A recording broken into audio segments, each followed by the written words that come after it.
Hello students, welcome to my channel. तो आज का हमारा जो टॉपिक है वो है डार्क नेट का। ठीक है, एक इम्पॉर्टेंट टेक्नोलॉजी टर्म है जो आपको अक्सर न्यूज़ चैनल में सुनने को मिलता होगा कि डार्क नेट। जैसे आजकल रिया सुशांत का केस ही चल रहा है, तो उसमें आ रहा है कि रिया जो है शायद उसका ड्रग डीलर्स के साथ जो है वो ड्रग डीलिंग में इंक्लूडेड है। तो बोला जाता है कि वो ड्रग डीलिंग के लिए डार्क नेट का यूज़ किया करते थे, है ना।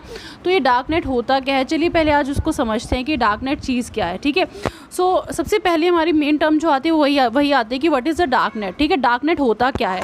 तो एक डार्क नेट क्या होता है, dark net refer to a encrypted network. देखिए पहले बात सुनिए, जब इनक्रिप्टेड वर्ड आता है, इनक्रिप्टेड चीज़ वो होती है जिसमें देखो एक तो होता है इन्फॉर्मेशन ट्रांसफ़र करना, डायरेक्ट ट्रांसफ़र करना, जो इन्फॉर्मेशन है उसे एज इट इज़ ट्रांसफ़र कर देना। ठीक है, वैसे इंटरनेट पे इन्फॉर्मेशन डायरेक्ट ट्रांसफ़र नहीं करते हैं।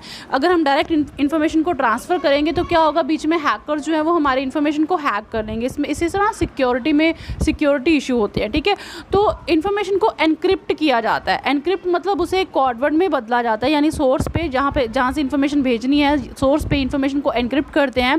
बहुत सारे इनक्रिप्टिंग एल्गोरिदम्स होते हैं, उनको लगाकर एक कोड वर्ड में इन्फॉर्मेशन को चेंज किया जाता है और फिर जाके डेस्टिनेशन पे इन्फॉर्मेशन जो है डिक्रिप्ट होती है, यानी कि वहाँ पे वो उसको वापस डिक्रिप्ट करके ओरिजिनल फॉर्म में कन्वर्ट कर लेते हैं। यानी एनक्रिप्शन क्या होता है, प्लेन टेक्स्ट, आपका जो ओरिजिनल टेक्स्ट है उसको कन्वर्ट करना, एक क्रिप्टोग्राफी में कन्वर्ट करना। क्रिप्टोग्राफी क्या होते हैं, एक क्रिप्टोग्राफी एक टर्म होती है जिसमें एनक्रिप्शन और डिक्रिप्शन आती है। एनक्रिप्शन में क्या होता है, आपके प्लेन टेक्स्ट को इनक्रिप्टेड टेक्स्ट में कन्वर्ट किया जाता है, और डिक्रिप्शन में क्या होता है, एनक्रिप्टेड टेक्स्ट को वापस प्लेन टेक्स्ट में कन्वर्ट करते हैं। ठीक है, तो ये जो डार्क नेट जो होता है ना, ये एक तरह से एनक्रिप्टेड नेटवर्क है। अब एनक्रिप्टेड नेटवर्क है तो मतलब ये नेटवर्क इनक्रिप्टेड है, मतलब यहाँ से सोर्स और डेस्टिनेशन का पता ही नहीं चलता। इसके ऊपर जो भी चीज़ें परफॉर्म होंगी ना, यूजली देखिए आप पब्लिक नेटवर्क यूज़ करके अगर आप कोई क्रिमिनल एक्टिविटी परफॉर्म करते हो ना, जैसे एफबी वगैरह पे या इंस्टा वगैरह पे आप कोई क्रिमिनल एक्टिविटी परफॉर्म करते हो तो आप झट से पकड़े जाओगे। ठीक है, क्योंकि पता होता है सोर्स कौन सा है, कहाँ से क्रिमिनल एक्टिविटी परफॉर्म की गई है और कहाँ पे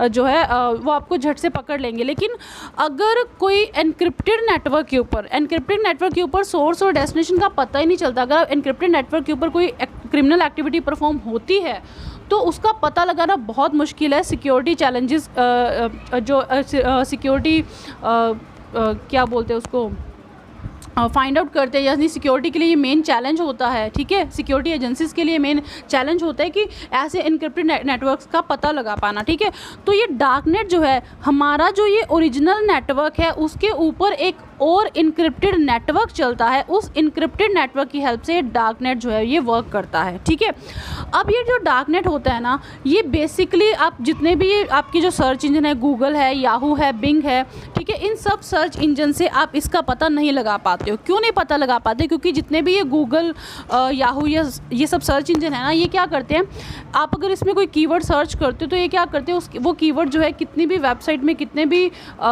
जो है वो सर्वर्स के ऊपर जिसमें भी ये जो कीवर्ड होता है वो मेंशन होता है, वो आपको वो सारी इंडेक्स साइट की लिस्ट दे देता है। लेकिन ये जो डार्क नेट होता है ना, ये इंडेक्स्ड ही नहीं होते। इन डार्क नेट को एक्सेस करने के लिए आप एक स्पेशल सॉफ्टवेयर होता है टॉर्स या I2P, इस ऐसे स्पेशल कस्टमाइज सॉफ्टवेयर जो है इनका यूज़ करते हो। ठीक है, इनके यूज़ से आप डार्क नेट को एक्सेस कर सकते हो। ठीक है, ये जो नेटवर्क होते हैं ये कभी भी एक सिर्फ सिलेक्टेड पीपल्स को के लिए ही अवेलेबल होता है, यानी जो ऑथराइज्ड पीपल होते हैं जो इस ग्रुप में काम कर रहे हैं उन्हीं के लिए अवेलेबल होता है। ये पब्लिकली ये जो नेटवर्क है ये अवेलेबल नहीं होता, पब्लिकली आप इसे एक्सेस नहीं कर पाते हो। ठीक है, जितनी भी आपकी इसमें सारे हार्मलेस प्लेसेस जैसे कि एकेडमिक डाटाबेस, कॉर्पोरेट साइट वगैरह वो सब भी होती है, यानी कि ब्लैक मार्केट जो हमारे रियल वर्ल्ड में ब्लैक मार्केट होती है वो सारे भी इस पे वर्क करते हैं। तो बहुत सारी हैकर जो है वो सारे इसके ऊपर वर्क करते हैं। ठीक है, तो ये दो टर्म आपको सुनने को मिलेंगी, एक डार्क नेट होते हैं और एक डार्क वेब होते हैं। दोनों टर्म को इंटरचेंजेबली यूज़ किया जाता है, मतलब आप इसे डार्क वेब भी बोल सकते हो, आप इसे डार्क नेट भी बोल सकते हो। ठीक है, तो अब ये है क्या, ये तो आपने देखा कि डार्क नेट है क्या है। बेसिकली इंटरनेट के ऊपर प्राइवेटली, ठीक है, एक इनक्रिप्टेड नेटवर्क चलता है जिसको स्पेशल ग्रुप ऑफ पीपल जो है वो चला रहे हैं। ठीक है, इससे उसकी सर्वर का यानी कि सोर्स और डेस्टिनेशन का पता नहीं लगाया जा सकता कि कहाँ से इन्फॉर्मेशन जो है वो ट्रांसफ़र हुई है। ठीक है, उसके बाद आपको समझाते हैं कि 3 टर्म आती हैं यहाँ पे। एक आती है term surface web, deep web और डार्क वेब, तीनों का फ़र्क क्या होता है? देखो, जितनी भी पब्लिक साइट होती है जैसे कि फेसबुक हो गया, इंस्टाग्राम हो गया, याहू, गूगल, ये सारी जो है वो सरफेस वेब पे चलती है और पूरे इंटरनेट का ओनली 4% डाटा ही सरफेस वेब के ऊपर पड़ा होता है, ठीक है। उसके बाद आता है डीप वेब। डीप वेब क्या होता है? जितने भी गवर्नमेंट के सीक्रेट काम होते हैं, जैसे कि मिलिट्री का रिकॉर्ड रखना हो गया, ठीक है, कोई भी एकेडमिक रिकॉर्ड हो गए, फाइनेंशियल रिपोर्ट्स होगी, लीगल डॉक्यूमेंट्स हो गए, गवर्नमेंट रिकॉर्ड, साइंटिफिक रिकॉर्ड, जो भी सीक्रेट डाटा होता है जिसको गवर्नमेंट को या जितना भी सीक्रेट और लीगल डाटा होता है वो सारा का सारा डाटा जो है ना वो डीप वेब पे पड़ा होता है। डीप वेब जो है वो बेसिकली पासवर्ड प्रोटेक्टेड होती हैं, आम जो सर्च इंजन है वो इसको भी एक्सेस नहीं कर सकते, ठीक है। तो इसमें सारे जो है वो गवर्नमेंट के ऑफिशियल सीक्रेट डाटा इन्फॉर्मेशन जो है वो सारी डीप वेब पे पड़ी होती है और पूरे इंटरनेट का 6% डाटा ही डीप वेब पे पड़ा होता है, ठीक है। उसके बियॉन्ड, उसके नीचे आता है डार्क वेब, ठीक है। पूरे इंटरनेट का 90% डाटा जो होता है वो डार्क वेब पे पड़ा होता है, ठीक है। डार्क वेब में क्या होता है? जितनी भी क्रिमिनल एक्टिविटीज़ जो होती हैं, ठीक है, ड्रग डीलिंग हो गया, ठीक है, जो इलीगल वेपन्स हो गए उनकी डीलिंग हो गया, ठीक है।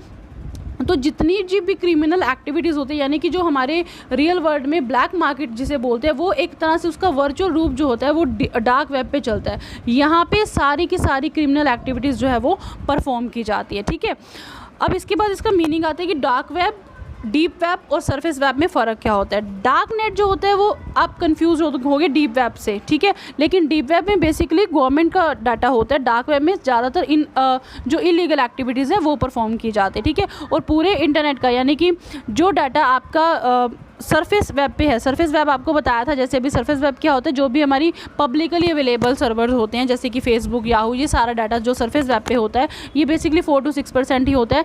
और सरफेस वेब से 500 से 600 गुना ज़्यादा डाटा जो होता है वो कहाँ पे पड़ा होता है? डार्क नेट पे पड़ा होता है, ठीक है। और डार्क नेट और डीप वेब पे जो है वो ऑफिशियल डाटा होता है, गवर्नमेंट का सीक्रेट डाटा पड़ा होता है, ठीक है।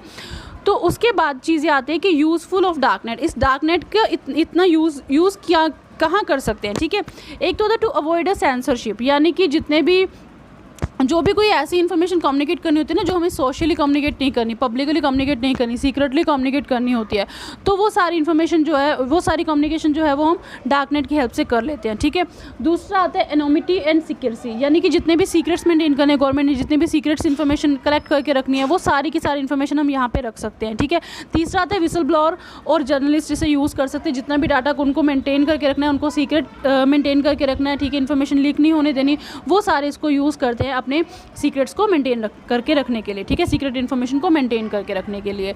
अब आ रही थी कि concern regarding the dark net, dark net के रिगार्डिंग क्या कंसर्न है, क्या मेन चीज़ें आती हैं, ठीक है, कि क्या चीज़ों का हमें ध्यान रखना पड़ेगा अगर डार्क नेट जो है वो रहता है। तो एक तो चीज़ें आती है कि ये इलीगल एक्टिविटी की फैसिलिटी देता है, ठीक है। अब क्योंकि जैसे मैंने बताया ये एक इनक्रिप्टेड नेटवर्क है, इनक्रिप्टेड नेटवर्क है तो मतलब इसका सोर्स और डेस्टिनेशन का पता नहीं लगा पाते हैं, तो जितने भी इलीगल एक्टिविटीज़ होती है वो सारी की सारी इसके ऊपर परफॉर्म होती है। तो इससे क्या होता है डार्क ये जो एक और चीज़ सरफेस जो ये सरफेस वेब होता है जहाँ पे फेसबुक वगैरह चलती है, वो आपको ना सिक्योरिटी देती है कि आपकी आइडेंटिटी नहीं आएगी, लेकिन फिर भी एक हद तक सिक्योरिटी देती है। अगर कोई क्रिमिनल एक्टिविटी होती है तो आपके आईपी एड्रेस वगैरह से आपका पता लगाया जा सकता है कि ये क्रिमिनल एक्टिविटी कहाँ से परफॉर्म हुई है, लेकिन उससे भी ज़्यादा लेवल की सिक्योरिटी आपको ना ये डार्क नेट देता है, ठीक है।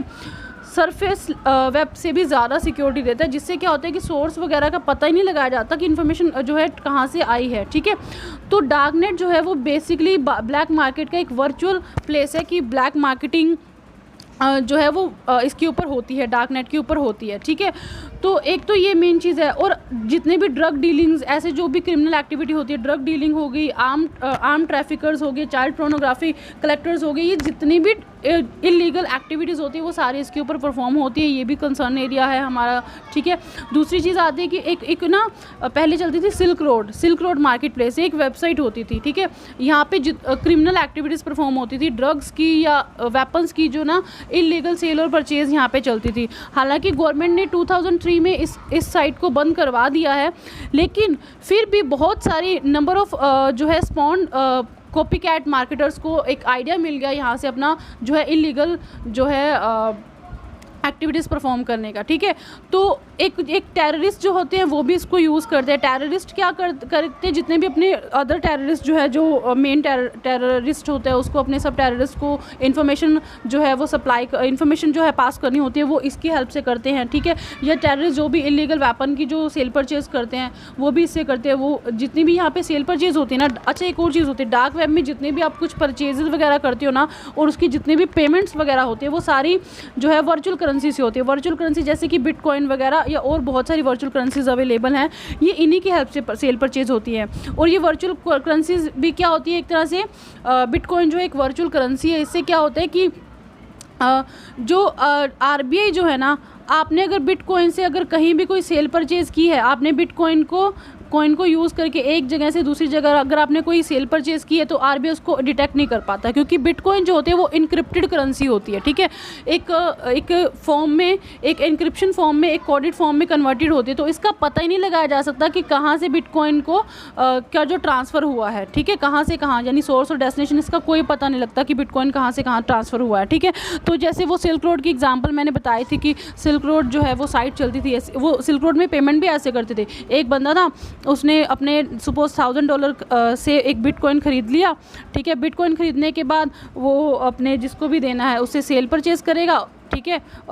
वो यहाँ पे उसने जो भी ख़रीदना था, इलीगल ड्रग्स वगैरह वो उसने ख़रीदी, उसमें से जो सिल्क साइट थी उसने अपना कमीशन रख लिया।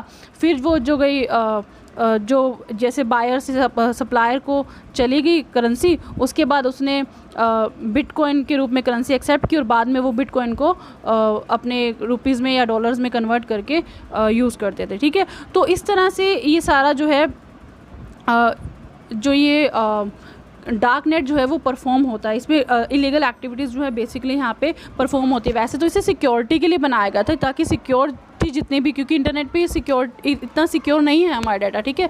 पब्लिकली हैकर्स कभी भी डाटा को चुरा सकते हैं, तो जितना भी सिक्योर डाटा था उसके लिए से बनाया गया था, डीप वेब के रूप में बनाया गया था, जो गवर्नमेंट एजेंसीज यूज़ करती है। लेकिन ज़्यादातर काम इसके ऊपर अभी क्या होने लगे, इलीगल एक्टिविटीज़ जो है परफॉर्म होने लग गई हैं, ठीक है।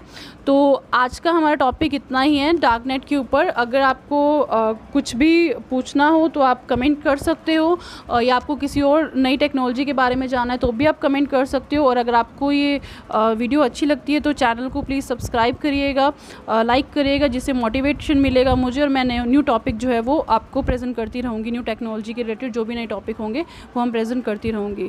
Thank you.